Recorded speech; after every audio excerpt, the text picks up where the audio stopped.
ஓம் சாந்தி. 4/6/2026 வியாழக்கிழமை. வாணி தரும் வசந்தம். இனிமையான குழந்தைகளே, நீங்கள் பரலோகிக்க தந்தை உண்மையான விதத்தில் அறிந்து கொண்டீர்கள். ஆகையால் உங்களைத்தான் உண்மையான அன்பு நிறைந்த புத்தியுடையோர், அதாவது ஆஸ்திகர்கள் என்று கூற முடியும். அனைத்து பக்தர்களையும் ராவணன் சிறையிலிருந்து விடுவிக்க வேண்டும். ஏழையாக இருப்பவரை செல்வந்தராக ஆக்குவது இதுவே தந்தையின் கடமையாகும். யார் பழைய பக்தர்களோ அவர்களை பிராமணராக ஆக்கி தேவதை ஆக்குவது இவைதான் அவரது பாதுகாப்பாகும்.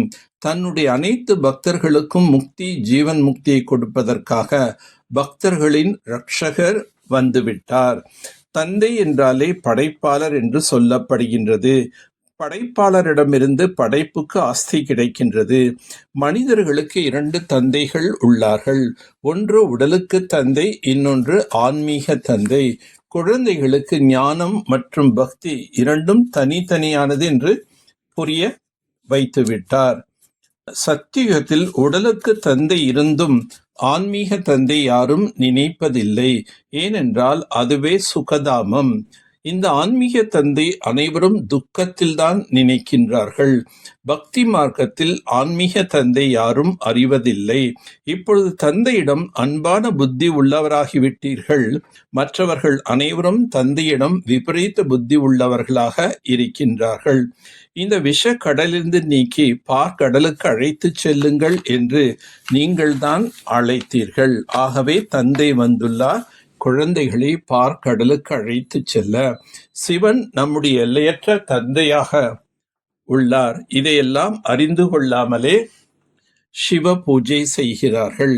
எப்பொழுது முழு கல்ப விருட்சமும் தமோ பிரதானம் ஆகிவிடுகின்றதோ அப்பொழுது தந்தை வருகின்றார். பக்தி என்றால் பிரம்மாவின் இரவு, ஞானம் என்றால் பிரம்மாவின் பகல் என்பதாகும். நீங்கள் சொர்க்கத்தில் எஜமானன் ஆகுவதற்கு தகுதியை அடைந்து விட்டீர்கள் என்றால் இந்த உலகம் அழிய ஆரம்பித்துவிடும். அழிவு நடக்காமல் பாரதத்தில் சொர்க்கம் ஸ்தாபனை ஆக முடியாது. யோக பலத்தால் தான் உலகத்திற்கே எஜமானன் ஆகின்றீர்கள். இதில் எந்த ஆயுதமும் கிடையாது. தந்தையிடம் தொடர்பு வைத்து விக்ரமங்களை அழித்து விஷ்ணுபுரிக்கு எஜமானன் ஆகின்றீர்கள். இப்பொழுது அமரலோகத்துக்கு செல்வதற்காக அமர கதை கேட்டுக்கொண்டிருக்கின்றீர்கள். விஷ்ணுவின் நாபியிலிருந்து பிரம்மா வந்ததாக காட்டுகின்றார். பிறகு அவருடைய கையில் சாஸ்திரத்தை காட்டுகின்றார்கள். பிரம்மா மூலமாக நான் உங்களுக்கு அனைத்து படைப்புகளை பற்றிய ஆதி மத்திய இறுதியின் ஞானத்தை உங்களுக்கு சொல்கின்றேன். நான் தான் ஞான கடலாக இருக்கின்றேன். ஞான சூரியன் தோன்றியதும் அஞ்ஞான இருள் நீங்கியதாக பாடியிருக்கிறார்கள். சத்தியுகத்தில் அஞ்ஞானம் என்பது இருப்பதே இல்லை. எந்த தேகதாரிகளையும் நினைக்காதீர்கள் என்று தந்தை சொல்கிறார். குடும்பத்தில் இருந்து கொண்டே ஒரு தந்தை தவிர யாரையும் நினைக்காமல் இருந்தீர்கள் என்றால் ஸ்வர்க்கத்திற்கு எஜமானன் ஆகிவிடலாம். ஸ்ரீமத் படி நடந்து உயர்ந்ததிலும் உயர்ந்த தேவதையாக ஆக வேண்டும். முழு உலகத்திற்கும் உண்மையான ஆன்மீக சேவை செய்ய வேண்டும். ஆதி சனாதன தேவி தேவதா தர்மத்தின் ஸ்தாபனை செய்வதில் தந்தைக்கு முழு உதவியாளர்களாக ஆக வேண்டும். ஆத்மாவை சுத்தமான தங்கமாக ஆக்குவதற்கு ஒரு தந்தை தவிர வேற எந்த மனிதரையும் நினைக்க கூடாது. ஆன்மீக பரலோகிக்க தந்தையிடம்தான் உண்மையான அன்பு வைக்க வேண்டும். ஆன்மீக முன்னேற்றம் என்ற சாதனத்தின் மூலம் அனைத்து சூழ்நிலைகள் மீது வெற்றி பெறக்கூடிய அக்கால மூர்த்தி ஆகுக. உடல் நிர்வாகத்துக்காக நீங்கள் பல சாதனங்களை பயன்படுத்துவது போல ஆன்மீக முன்னேற்றத்திற்கான சாதனங்கள் தன்னுடையதாக ஆக்குங்கள். இதற்காக எப்பொழுதும் அகால மூர்த்தி நிலையில் நிலைத்திருக்க பயிற்சி செய்யுங்கள். யார் தங்களை அகால மூர்த்தி என்று உணர்ந்து நடக்கின்றார்களோ அவர்கள் அகால மரணம், திடீர் மரணம், பஞ்சம் மற்றும் அனைத்து பிரச்சனைகளிலிருந்தும் தப்பித்து விடுவார்கள். மனக்கவலைகள் மற்றும் மனச்சோர்வு தரும் சூழ்நிலைகளை நீக்கி விடுவார்கள். உங்களுடைய பழைய உடல் உணர்வை மட்டும் அழித்து கொண்டே செல்லுங்கள்.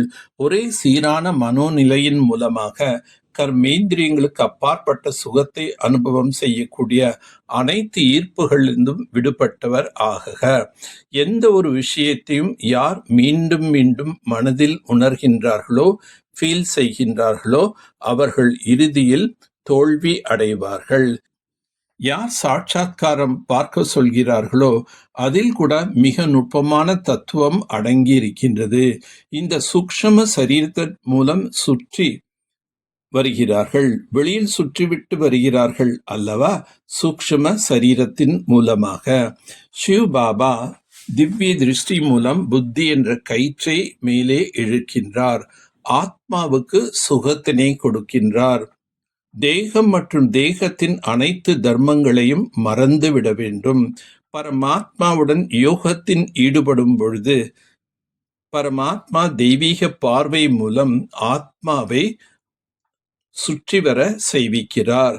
எப்போது தியானத்திலிருந்து எழும்போது அவர்கள் பார்த்த காட்சிகளை நாங்கள் இதை பார்த்துவிட்டு வந்தோம் என்று வர்ணனை செய்து சொல்கிறார்கள்.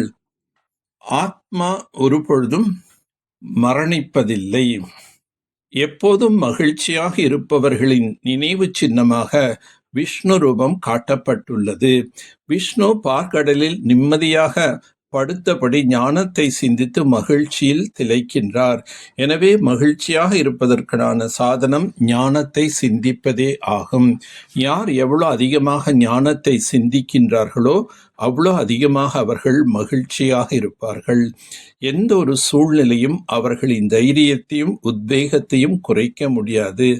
அவர்கள் சகிப்புத்தன்மை எனும் சக்தியின் மூலம் ஒவ்வொரு சூழ்நிலையும் சுலபமாக கடந்து விடுவார்கள். நல்லது. ஓம் சாந்தி, ஓம் சாந்தி, ஓம் சாந்தி.